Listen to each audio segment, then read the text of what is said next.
breaking news. The verdict is in. Donald Trump learns his fate at his historic hush money trial.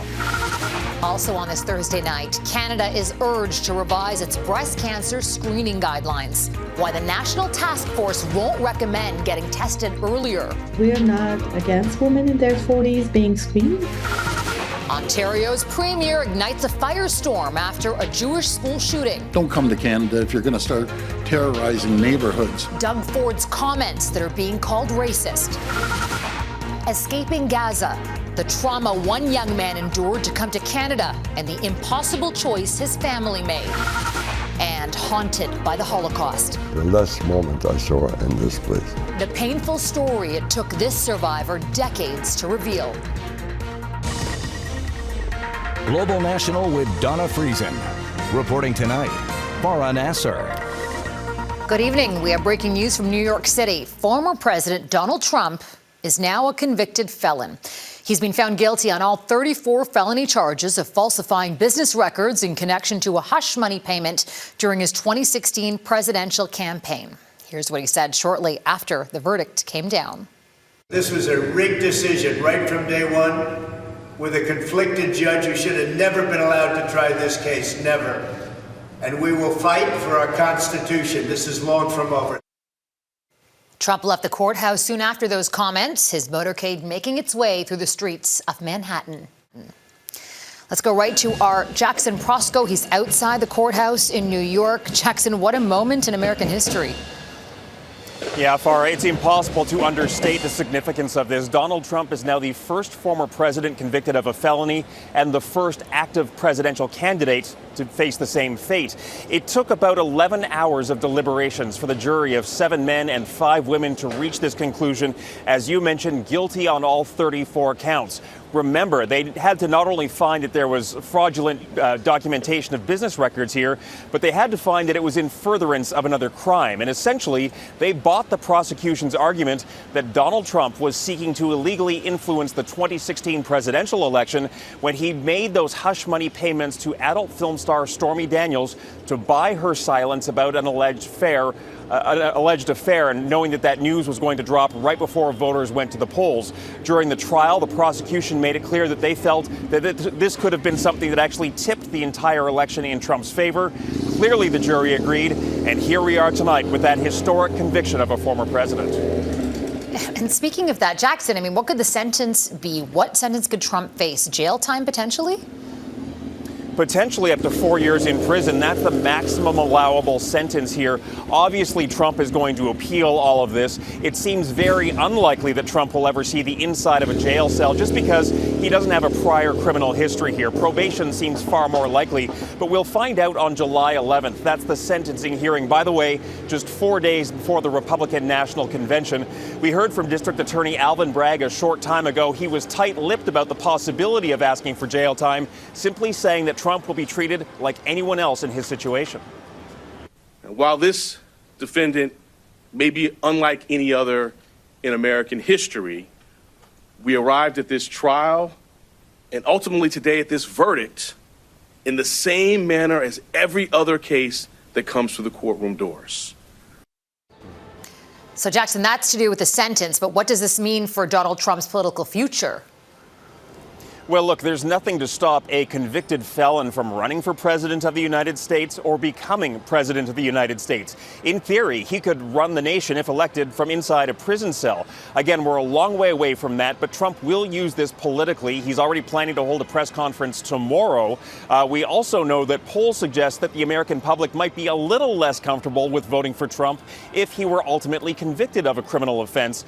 That said, of course, those polls took into account the multitude of criminal cases Trump is facing, including the far more serious ones. But here's an interesting tidbit for you, Farah.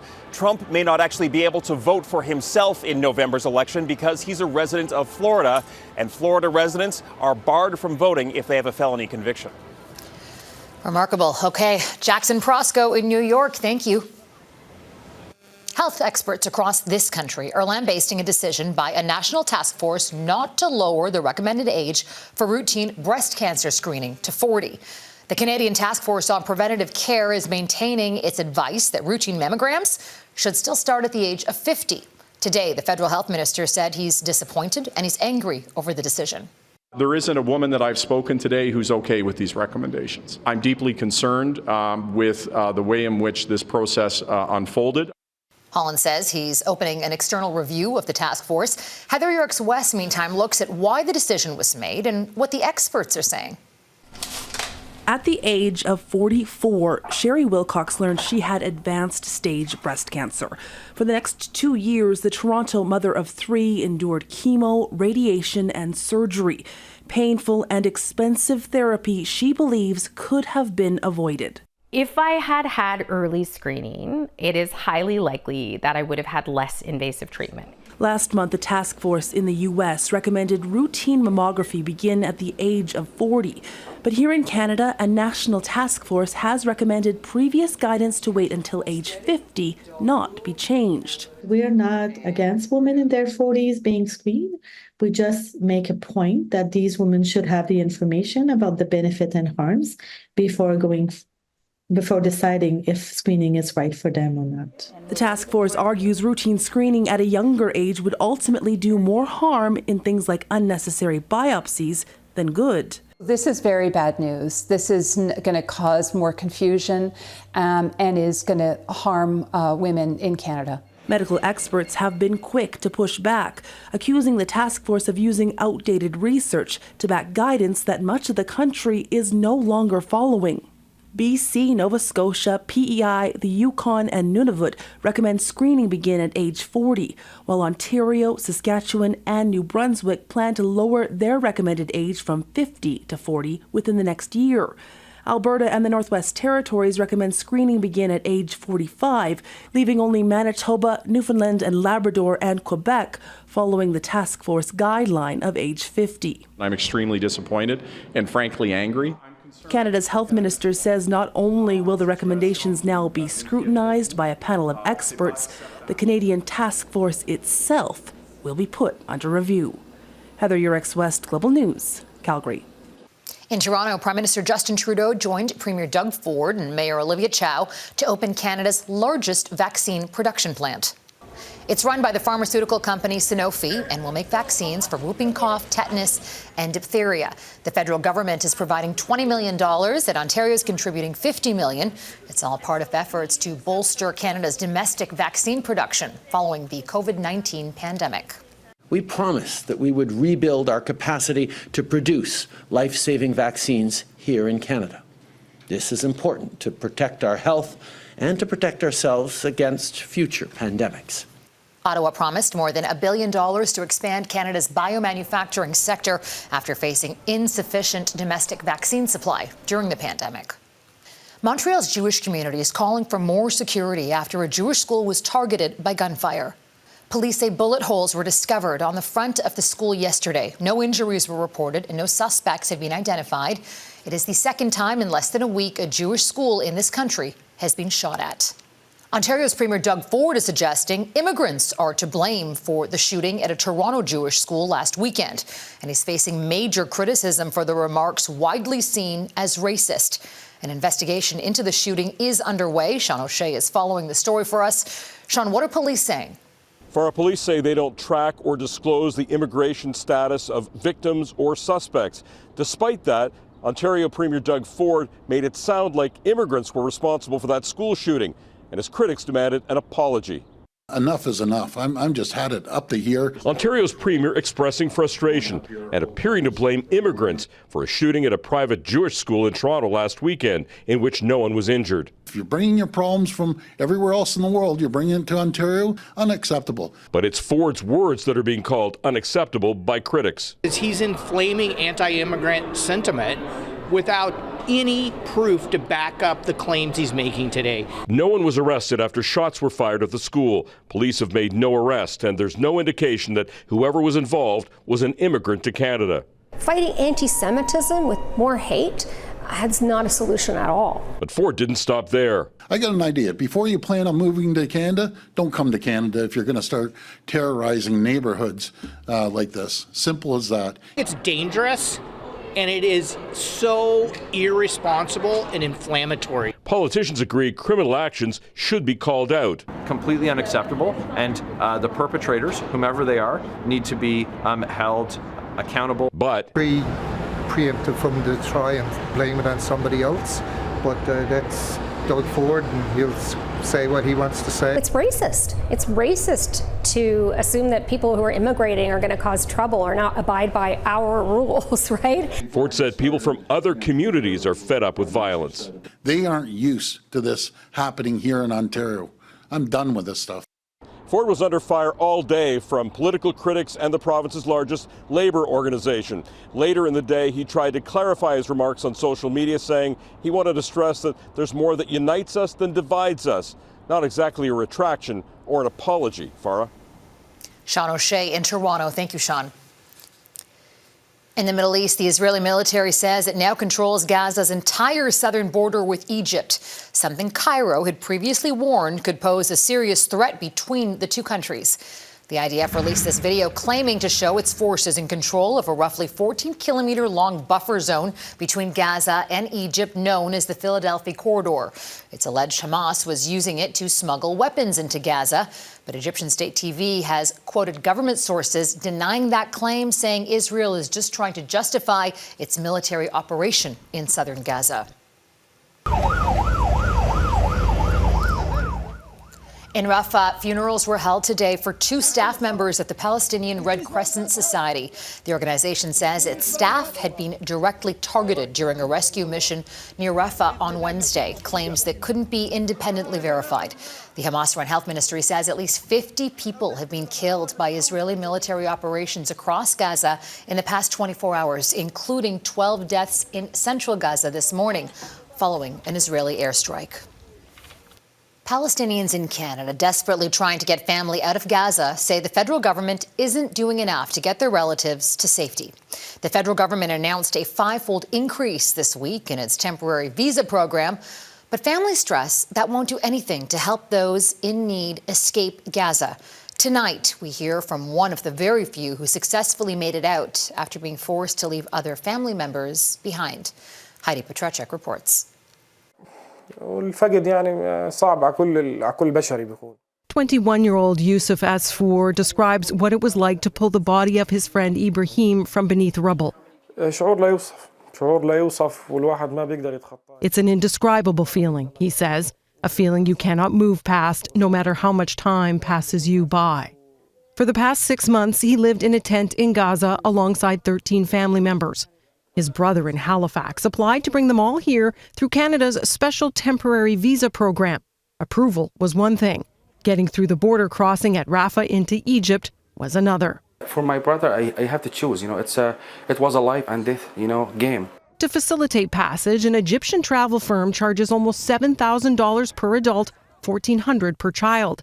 Iyad just can't afford to bring everyone. And for my brother, I called my parents and they said, I don't know, who should I start with? The family decided on Yusuf because of his emotional trauma. My mental state was shattered, he says, really shattered. The things that you see, children, women pulled out from under the rubble after being bombed, they're in pieces. You can't move on from that.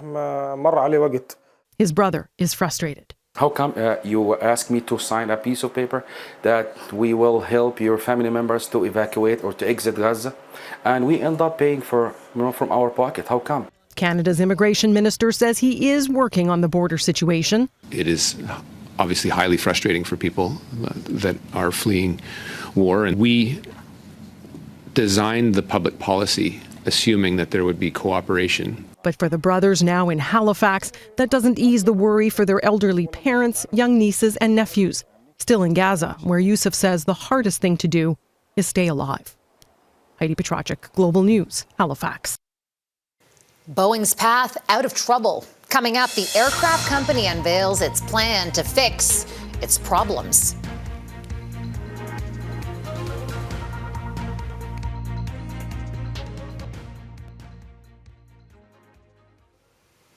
Boeing is committing to major changes in a new plan to fix aircraft safety concerns.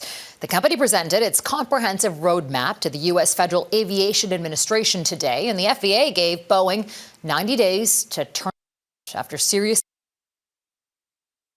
The key now will be executing the changes to help restore a tarnished reputation. It's been a turbulent 2024 so far for Boeing, with incidents ranging from gear malfunctioning to a mid-air fuselage blowout. Thursday, Boeing delivered its plan to fix safety and quality problems to the U.S. Federal Aviation Administration. This is a guide for a new way for Boeing to do business. The aviation giant detailed how it would improve employee training, increase supplier oversight, and create a system where employees can report issues without fear of repercussions. And while the FAA used to conduct paper audits, it will now have inspectors on Boeing's assembly line. Safety is a team sport. Everyone has a role to play. Boeing must do their part. Boeing's problems began almost 6 years ago when 346 people died after 2 of its 737 MAX airplanes crashed. Both accidents were linked by a fatal software flaw that caused the nose of the plane to dip. Whistleblowers accused the company of taking shortcuts to increase profits, which Boeing disputed, but there was no denying the very real damage to the company's once stellar reputation. Meanwhile, Boeing, the #1 reason that you're looking over that in-flight safety card again. Even with its new safety roadmap, the company has a way to go before it sees clear skies. The civil cases continue to play out in the courts, while criminal charges against Boeing executives remain a very real possibility. There are families who would abandon any compensation if they could get criminal charges. And what they want is they want the criminal system to play out. That's why they want a public trial of Boeing. And that's what they'll fight for. They want to know what Boeing executives knew and when, and if they did anything to fix the company's problems. Mike Trollet, Global News, Toronto.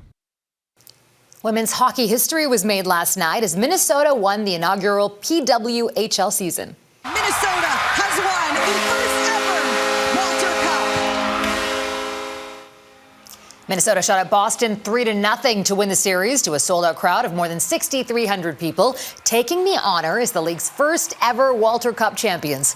Minnesota barely qualified for the playoffs, ranking 4th out of the 6 teams, but they caused an upset in the first round after eliminating Toronto's top-ranked team. Still ahead, grief in India after a deadly bus crash.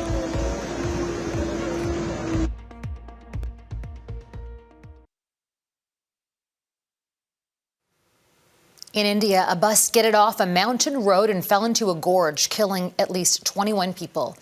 Dozens more were injured, some seriously. Crews rushed to the scene to help passengers pinned in the wreckage. Many of them were sent to hospital. The bus was carrying Hindu pilgrims at the time, and it's believed the driver encountered gear shift problems and lost control of the vehicle. Hong Kong has convicted 14 pro-democracy advocates in the largest use yet of China's national security law. They were found guilty of conspiracy to commit subversion for their roles in holding an unofficial primary election in 2020. The activists are among the Hong Kong 47 who were arrested in 2021 as part of Beijing's sweeping crackdown on the city. Critics have long condemned the trial as politically motivated and are still calling for the immediate release of all the accused. Painful memories next, how a Holocaust survivor is sharing his story decades later.